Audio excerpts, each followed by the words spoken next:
This is not another ecom podcast. I'm Ian Kaneshiro. Today, we're thrilled to have Carlos Alvarez, a titan in the Amazon selling space, join us.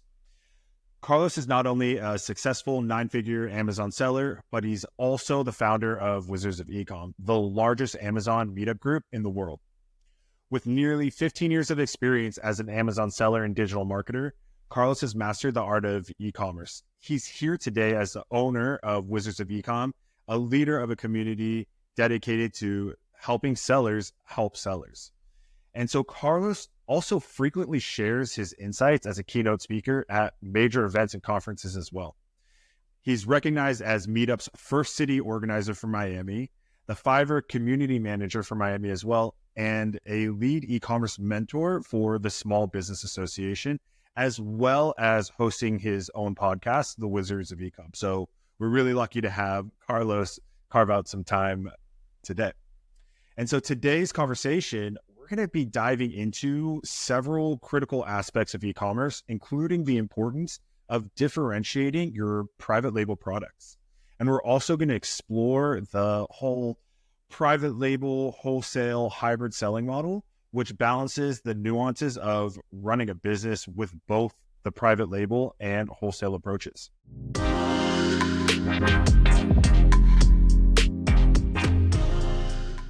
So Carlos, welcome to the show. Before we jump into it, is there anything else that you'd like to share with us about your background or anything else that you'd like to jump into? God, anything else in my background would feel like probably a Tinder profile, like happily married, I have 2 kids, you know what I mean? Like all that stuff, but like, yeah. No, that's it. When you're describing it, I'm kind of like, man, I want to meet that dude. It's hard to hear your own bio. I don't know if you ever get that, but yeah, you killed it. It's kind of like listening to yourself on, like when you watch videos of yourself or hear your voice, you're like, do I really sound like that? It's nails on a chalkboard. Oh, you might get this. Somebody today asked me, like, one of these habits I've had for 12 years is I do this business journaling. Like, for some people it might be called diaries, right? But like, I do business journaling, and someone asked me today, or like, do you ever go back and look at your past journals? And I'm like, oh my God, my anxiety is going up just thinking of going back to read how I was thinking X amount of years ago. It's almost cringeworthy, like listening to the first podcast episodes you ever recorded. Like, at least that's the way for me. Yeah. Business journaling is a really interesting way of, kind of seeing where, if you were to look back, you kind of see where you started and where you are now. How'd you get into that? I was at a random conference and I had a mentor at the time. And by random, I mean, it must have been the center of my universe at the time. And I thought it was going to like do everything for me, but it couldn't. I don't remember the name of it, but I had a mentor and I was kind of just following him around wherever he went. And I got up really early and mentor was sitting in the lobby writing. And I was like, oh, that's interesting. It looked cool. Like already you weren't seeing a lot of people writing. It was very digital. This was like actual writing in a book. And I asked him, hey, what you up to? And he said, he was very, when you reach a certain point, you're kind of like, I do this, he's journaling. And I cracked on him about it being a diary and like, the whole stereotype. And it was like girls do diaries and we had a good relationship. And then he shared a few insights as to why he journaled.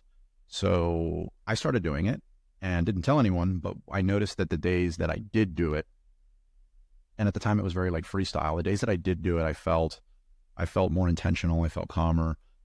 Goals were very front of mind versus the days that I didn't. And then it wasn't this commitment like, oh, I'm going to do this forever. It was more of as long as I keep getting this calm and this ROI from journaling, then I'll keep doing it. And then 12 years later, here we are. Yeah.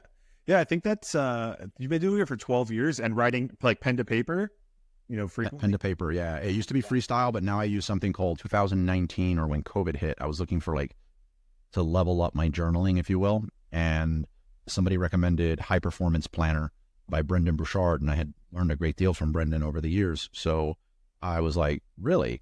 And it's basically just a daily journal with an AM, PM, and prompts. So it forces me to get in maybe 10 minutes in the morning, 10 minutes to close the day. And it's very intentional. So I swear by it. Yeah. I think it's a super interesting tactic in running businesses because like you said, even 10, 12 years ago when you started off, there's the outlook on how people in power and people in leadership positions show strength has really shifted. There used to be this whole idea that, feelings and emotions are weakness, but it's really hard to separate that when we're talking about, running businesses and trying to meet goals, especially when we have teams as well. We need to remember that feelings come with life. And so being able to really have a focal point of where you're at in the day and what you're feeling and how that might affect your decisions for the day is it's a really insightful approach to, starting and in your case, ending your day as well. Absolutely. Yeah. And very similar to when I first, I've been doing this full-time e-commerce for 15 years. Mm-hmm. And when I first started, even like my ex-girlfriend and stuff at the time, it was, you didn't go around and really say, hey, I'm an Amazon seller, or back then eBay seller. That was seen as a very juvenile, maybe like a summer hobby that you did. Like it didn't really scream stability for the future or anything like that. So you kind of said it in hushed tones. And it's sort of the motivation also why I started the meetup group, which is like, I don't want people to have to do that by themselves like I did. So you start to see people in doing the same things, and it really validates and justifies all the actions you're taking. That's I completely understand that. And kind of shifting into, the topic of today's conversation, we had spoken a little bit about before the show about the topics we're gonna jump into. And the one that really interests me was regarding the private label wholesale model. I speak to sellers all day, every day, and especially coming from SellerSnap, which is a repricer, we really only work with the resellers of the world, so the wholesalers and the arbitrageurs. And so often the conversations that I have are how people kind of transition from that arbitrage space and kind of flipping goods into the wholesale space, which is about, building relationships and having replenishables for kind of a long-term business strategy. And so I'm actually really interested, because more and more sellers are doing this, is that transition from the wholesale space and the wholesale side into private label. And, what are the things that we can take from wholesale into private label, and what are the things that are completely different and we have to kind of relearn? Yeah, I think that's the best question I've been asked ever on a podcast, because normally I'm primarily a private label seller, and I would say primarily because that's where the lion's share of revenues come from. But a lot of people are, and I know I'm sort of a breakout in the private label space, so it's sort of like, why? I don't have any special business skills, anything like that. And I'm going to say that I truly believe that a lot of my secret sauce has to do with what I learned in that hand-to-hand combat in the trenches reselling, whether it was on eBay and then what we call arbitrage now, and wholesale, which is still a percentage of my business to this day, like pure wholesale. And what you learn there and what you're forced to, things like FBM, FBA, repricing, and not just because I'm on the show. I mean, you guys are pioneering this like in a very powerful way. All these super powerful things. A lot of people that are just getting in the space and they're like, I'm just going to bring something over from Alibaba and call myself a private label seller and going, they never experience them. And I think it makes them foundationally weak as private label sellers and people that I need to compete against. So I think almost everything you learn in the resale space, there is overlap or there is something that you can leverage there to succeed as a private label seller. One of the, as you mentioned, what I call private label wholesale hybrid, where that started coming about is, again, a decade maybe ago, there was a lot of talk about, start a private label with 5K or 3K. And even then that was pushing it. I personally feel that's a little bit of BS, just because I can rattle off a laundry list of like very real fixed expenses that you need to do to get into private label, the riskiest but most lucrative Amazon selling model there is. And as time has gone on, though, I put that entry number now at about 50K. So on the private label side, on the low end, personally. And, if somebody was to put, I bet you can't, Carlos type of thing. Yeah, I'll go out there and launch a 3K cigar cutter, but no one's going to change their lifestyle behind it. So, and that's what you're really saying when you want to get into private label. So yeah, you need about 50K to get into private label now. And like seeing that always makes me think like, wow, like if I had to go back and do it again, I couldn't risk 50K to get into private label. Like what sort of seller would I have become had I started now? Because in my community, we have a lot of people that are coming in and they're not a 9-figure seller. They're closer to what I used to be. So telling them some advice based on what I do right now is pretty hypocritical, I feel. So and I didn't invent this, but this is just, I call it wholesale PL hybrid. And what that is first, so it makes a ton of sense. And let's talk about what a bundle is first. So like if you get 2 different products that you're in the wholesale model, you're reselling, and they're from 2 different brands or the same brand, and you put them together into a single listing, that's a bundle. I think that's cool. I think it's a pretty powerful thing. Like I think you should, if it makes sense, I think you should do it. And the idea behind that is to create your own. The idea behind that is to create your own ASIN, because these are wholesale products that other people can get their hands on and put on Amazon. And if you are competing for the buy box of 20 other sellers, that is a clogged market. But if you can find a way to create your own ASIN with the products that you already have in hand, that's what a bundle. That's the idea behind bundling. Absolutely, but while that is an amazing thing, it also inherits a weakness to it. And that is, if you, let's say I was doing that, if you have a relationship with those same vendors and you see that listing, you could do the same thing and you can list against me. So you usually have a big chunk of runway there that you can just make some great sales before somebody else and multiple people do that. However, and the workaround for that would be to find at least one part of that bundle that's from an exclusivity brand that, you're the only one that can get this one product that you can do into the mix. But exclusivities are harder and harder to come by. They get tossed around a lot, but it's a pretty difficult thing. Now, when you get into a wholesale PL hybrid, what you're doing, and I'll give some lame examples here, like on the spot, but like, let's say, it's very easy to get an account with, say, Pop Secret, like one of these, globally known microwave popcorn brands, right? Okay. Well, you're going to be one of 60 sellers selling this product, and it's a race to the bottom. And it's like, who's super excited about getting 100 sales and making $1 profit, right? Critical to bring in a repricer. I personally don't want to live in that space.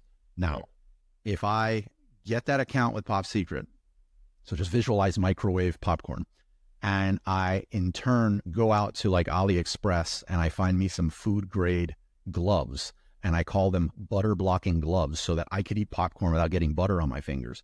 That's now my PL, those gloves. Now, when I marry that new PL wholesale bundle together, the brand name on that listing is my brand. I'm getting brand registry. But because I have Pop Secret in that listing, I'm also getting that high traffic keyword that people are already searching for, know, like, and trust. So I'm getting conversions out the gate almost before I run PPC. Now, you can just go nuts with this. There's people out there right now. I'm just like almost jealous of, like, you watch Shark Tank sometimes and you're like, oh my God, how did I not launch this thing? Right? Yeah. Go ahead. You were going to say something? No, I was just thinking that as a consumer, I've done this 1,000 times. I've bought those, high traffic, like a brand that I wanted to buy. It was actually, just last year, I got really into running, and I thought I really needed like special sunglasses for running. So I went through and I was like, I saw these Oakleys that I really loved. And there's all these different listings on Amazon. And so I was going through, and, in the color and the price and everything I want, I found the right pair of sunglasses. And I ordered, wasn't really thinking, 2-day Prime, sometime the credit card's already in, shows up to the front door. I opened the box. There was like an eyeglass spray and like cleaner and fixing kit in it, right? And I'm like, with the glasses. And I was like, oh, yeah, they got me. This was not just like the pair of glasses on a page with 5,000 other sellers, because, the company that makes Oakley's owns Sunglasses Hut is the largest company on the planet, one of the largest eyeglasses company on the planet, or the largest. But it was somebody who was able to grab my attention at a really good price, throw in something else. And the reason they were able to do all of that was because they had put in this like little extra. And so what you were saying is the PL in that is their own little branded, the extra, the spray with the cloth, the cleaner. Wow.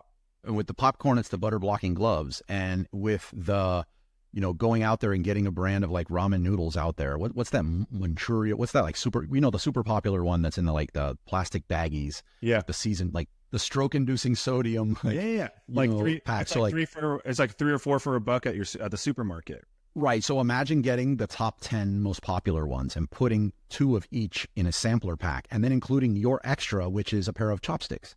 Right. Or like 12 chopsticks, which cost you nothing on the dollar and doesn't change the weight of your product. You now have this very differentiated thing. You get to charge a little more. You do not have to worry about competition. Now, there's 2 ways that people approach this, that know about this. And one of them is I'm guilty of having done this when I first started. And it's more when it comes to, reselling, and it's on the wholesale side. It's like, I would rather ask for forgiveness than permission. Yeah. It's like, once I'm placing a bunch of orders with you, and you find out about it, I'm thinking, oh my God, I'm so sorry. And then it's going to be easier for you to keep me. In my opinion, those days have passed. Like, brands understand what's going on. So I don't want to do that. But when it comes to PO wholesale hybrid, yeah, you technically can go get these ramen noodles and put them with your chopsticks. And if Amazon doesn't block you from putting the listing up because there's some kind of like brand gating behind it, then you're good to go. I don't want that. Like, that doesn't scream like what you asked earlier, like, what do you learn from the wholesale side that you bring to private label? I learned from the wholesale side that the most profitable thing I have as a wholesaler is relationships. Right. As an arbitrage seller, the most profitable thing I had is relationships. And that is, I leave that aisle in better shape than when I got there. As a wholesaler, it's like, I'm sending you gifts on your birthday. And I know if I develop this relationship, you're going to take better care of me. I'm going to get better prices. I'm going to get access to better stuff. I bring the knowledge of power of relationships to private label. And that is, I don't want to resell your ramen noodles unless I got your blessing, Right. And I make sure I do that. And you know what? That means I get some brands that say no, but most brands say yes. And ironically, it's the wholesale brands that say, we don't want Amazon sellers. Because what they're saying, and we hear them, like everyone says, oh my God, people just say they don't want me to sell their products. They're saying they don't want you to sell on their listing because they don't want you to interrupt their buy box and interrupt their ads and all the chaos that goes on with their marketing team when that happens. They're not saying they don't want to make more sales on a completely unrelated listing or on a completely unrelated platform in another country. So when you just approach it that way, I find that the majority of the people that say no, I don't want to sell to an Amazon seller, say absolutely hell yeah when it comes to a PO wholesale structure. Right. Because with the previous, if you're going onto the listing with them, you're ultimately cutting into their sales. But if you have a deal with them and you're creating your own listing because you have this PL product, you could be increasing their sales, and it doesn't necessarily mean that they will take a hit on their listings page. Correct. Yeah, correct. And the opportunities are endless when it comes to this sort of thing. So that, for me, the other thing that happens is when you go into the PL wholesale hybrid way, your cost of starting a PL or a version of a PL hybrid is much lower, because the product that is going to be, let's just call it the hero of that PL wholesale hybrid bundle, is going to be a domestic product to you that you're just opening up a wholesale relationship with. And the MOQs are nothing like what they would be if you had to go order, an MOQ with a factory on a new run. So you wind up having to order much less. It's a much safer model because, hey, at the end of the day, if it doesn't move as much as you think, people are still going to buy that popcorn. Like, it's going to move. It's already validated. Yeah. Your cost of the Me Too thing, your butter blocking gloves or your chopsticks or whatever, is nothing. So the risk is much, much less. And you're building an actual brand on Amazon. You could start adding, stuff from China or stuff from whatever country you want at that point. You could start switching out the components of your PO wholesale hybrid if you wanted to at a later date. So it just sets you up. You get to use the tools that the big boys are using in the PL space because you now have a technically PL listing in the eyes of Amazon. And so in those moments, I got a couple of follow-up questions for that. In those moments, let's actually start with my logistical question. From the logistics standpoint, if I'm selling these, am I pre-bundling these items and sending them into FBA, or am I keeping them in my warehouse as 2 separate units? And then when the order comes in, if it's via FBM, I just pull both units and put it in a Jiffy bag and send it out. Or is it both? Yeah, I try to avoid the FBM route on Amazon. I just feel like not that you can't make money that way, but I feel like Amazon's a very FBA first model. I also, when I first started, my answer would have been I'd receive those things and I would kit them together on my kitchen, and then I would send them into FBA. Whereas now what I do, and I would almost say it would have been better advice for me back then, is I would partner up with like a 3PL. Like I recommend Whole New Worldwide, for a bunch of reasons, where they're located geographically in Pennsylvania, to their super affordable kitting. But at the end of the day, you could throw a rock and hit a 3PL, at the end of the day, work with whoever you want, but you're just working with a 3PL. You're having all components sent to them. You're not touching it. And for a very nominal fee, they receive it, they warehouse it, they prep it, kit it, and send it into FBA. Okay. So the logistics on that is not very different than if you were running a straight up wholesale or a straight up private label item. It's just Correct. Just like combine that bundle. Like they'll saran wrap it together or put it in a baggie and call it a day. Absolutely. And, cool. And my second follow-up question for that is, how are we, we spoke a little bit about getting into differentiation. How are we differentiating from all the other sellers that are trying to hop onto the Pop Secret or also trying to sell Oakley's or whatever? Like what are the ways that we stand out? Because at the end of the day, the thing that we're talking about kind of throwing into the bag, the add-on, the value add, is oftentimes just a commodity. And as we spoke about earlier before, selling commodities on Amazon is a crapshoot. Yeah, I agree. So with differentiating, there's two kind of ways to talk about this. One of them would be differentiating as wholesaling as a reseller. And you are very limited on the types of differentiation you can do there. However, I want to point out that I think differentiating as a private label seller is critical. It allows you to sell for more, it allows you to stand out, and it allows you to create your own blue ocean, if you will, of opportunity. On the wholesale side, you're sort of doing the same thing. When you're adding in that other product, you are stopping the click. Like if I have a ramen pack that has chopsticks and yours has ramen, and I just gave you the phone and I said, hey, scroll this search that says ramen noodles and tell me which one caught your eye, it's going to be the one with the chopsticks.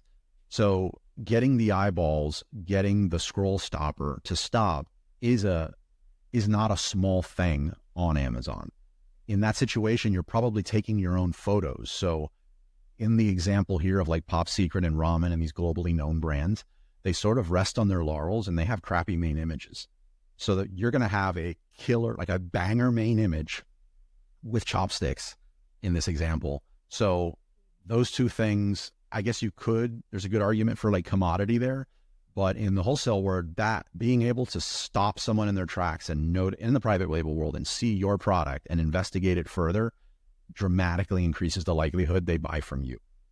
I'm going to talk about one of my favorite differentiators on the PL side that no one really talks about. And it also applies to the PL wholesale hybrid model. And again, there's so many ways to differentiate. You can re-engineer the product and get an oversized product to be smaller. You can get, stainless steel bamboo sticks or stainless steel marshmallow sticks and make them telescoping to where you have a 24-inch that doesn't get hit with oversized. There's so many ways you can go about doing this, right? The reason I really like the one that I'm about to say is that it also helps you combat a lot of like Chinese sellers jumping on your listing. Nothing against Chinese sellers, right? But I'm on the edge of my seat, Carlos. Yeah. So what I call this one a technological differentiator. And visualize with me here for a second. Like you're familiar with you have kids, by the way? No kids, not yet. Okay. But imagine a baby monitor. You see a baby monitor on Amazon and the main image shows you a baby monitor. What do you think is sitting right beside the main image, the baby monitor in the main image? Probably. It's a mobile phone. It's showing you how you can look on your mobile phone to see what's in the baby monitor remote. Okay. If you look at a smart technology watch, like these health watches, same thing. More and more products are starting to have like mobile apps associated with them. Previously, the cost of having a mobile app built was just cost prohibitive, and who wants to rank something on the app store, right? So what happens though is there is no rule in Amazon that says what degree of connection your app and your product have to have. So what I do is I use a service called Good Barber. I have no affiliation with them. By the way, if you were to look up, like if you wanted to look up now, go look up the app Leads and Soul, look up Salsa Kings, look up, like, these are brands that this is being done with. And you go through Good Barber and think of it as like a Shopify for apps, to where now you have an app that is on the Apple Store, it's on the Google Play Store, whatever. So now you can have that silhouette, if you will, of a phone next to your product in the main image. This does a whole bunch of things. One is, imagine you're looking for like yoga blocks, right? Again, you're seeing just a dizzying amount of yoga blocks, but when you're scrolling, one of these yoga blocks has a phone sitting next to it, communicating a mobile app is associated with these blocks. Where do you stop? It's a scroll stopper. And then which one do you think costs more? The one with the app, like, because you pay more for the technology. So I sell my products for more than my competitors because I have a mobile app that's really not costing me much more. And what's the association between the two? Well, for the yoga blocks, it will be a whole bunch of stretches that you can use with the yoga blocks. It could be how to clean your yoga blocks. It could be where people register their warranty information. Like, it's endless what you could do. And yeah, you could try to sell down the line anybody that has your mobile app. You get to do push notifications. You get to do all that. So I'm not a designer or techie or anything like that. So what I do is I hire a service called eUnleash. Again, I get no kickback from that. And they charge me something like $1,000 to $1,500 to set this thing up once. And I think like $200 a year to maintain it. And now my products on my main image have a mobile app with a splash screen on there. And I can even put, keywords on that splash screen, and I sell my products for more. They act as a scroll stopper, and it's a technological differentiator. I can provide a heightened amount of customer experience via that app. Yeah. And so even that's genius, because even if we're talking about just the one-time fee, if you're not ever going to renew, it costs you $1,500. Generally, if you're going to be doing something, you're going to have 1,000, 2,000, 3,000 units. You're looking at less than $1 a unit, and you can just build that straight into the cost. And then everything after that is just gravy. Yeah, absolutely. And you save a ton on that, because like whatever you're investing into your insert card, whatever the case may be, you no longer need to do that. For now it's just on your packaging. It says scan the app for whatever you're trying to get the person to do on the insert card anyway. So usually on the first run, it more than pays for itself. You see a greater increase in conversion with your pay-per-click advertising spend. I noticed that I get a greater amount of product reviews organically because somebody just feels like they have a better experience with this product. Vine reviewers seem to love it when it has an app associated with it. And, there are repricing strategies on the PL side too. And I just love having the extra margin, which is usually like $3 to $5 more than my competitor to play with that. Yeah. I mean, it's just something that is, when we're talking about differentiation, the whole point of this topic, it just shows the ability that if you can be creative and come up with something that's effective, that it is repeatable and will end up, paying dividends in the long run. Everything takes an investment, and you're right. Just having the insertables into the packaging to ask for ratings or provide those printout cards, those thank you cards, that all costs money. And so it's a great idea to kind of refocus from time to time and reevaluate what is the best way to make those connections. Because at the end of the day, the app is about engagement. And, coming from the software space, what we talk a lot about is how do we make sure we engage our customers and continue to engage them. And, when we're talking about a subscription renewal and feature updates and stuff like that, it kind of makes sense. And it's almost a no-brainer. And we have other ways of engaging. But when we're talking about purchasing items, and especially something as a yoga mat or yoga blocks, how often are people actually buying them? You got to find a way to re-engage with people in the long term. And so the differentiation part and the engagement part kind of feels like it really goes hand in hand. Yeah, absolutely. At the end of the day, you want to get the attention, you want to increase the conversions, and you want to make more profit, which more profits is pretty much at the bedrock of repricing strategies for me. So like it all works hand in hand. Yep. And the new thing for me today is stop the scroll. I love that. You got to stop the scroll. You got to grab those eyeballs. So Carlos, as we kind of wrap up this episode, do you have anything that you want to, any conclusions that you want to make, or anything that you want to add before we close out? No, I really appreciate being invited to the show. I know people listening to the show probably like podcasts. I'd love some honest feedback on my podcast, Wizards of Ecom, which you mentioned at the beginning. We have an episode that comes out every week, and I look forward to having hopefully you and the Seller Snap team over there on the pod too in the coming months. And, thank you so much for having me on. Yeah, Carlos, we would love to join you, and thank you for being here. I think that at the beginning of this podcast, when we were doing a little bit of prep and we were having our pre-conversations, I was thinking about the private label wholesale hybrid approach in a completely different way. I was thinking of it as two businesses running concurrently rather than the interweaving of a private label product and a wholesale product in order to differentiate, create bundles, create traffic, and make more business that way. Sure. I do the other one too. Yeah. No, I understand, but I think I think that there's something that it just shows that even people that are in the space for a lot of years, there's always something to learn, and you might have these preconceptions of how certain things are done, especially when you don't do it. You're like, oh, I kind of understand it, that there's always a new thing to do, a new thing to learn. And so I'm really glad that you came on and you shared that with me. It really opened my eyes, and I hope that our audience was listening as well. So there you have it, everybody. That's what we have for another episode of Not Another Ecom Podcast with today's guest, Carlos Alvarez from Wizards of Ecom. We'll catch you next time.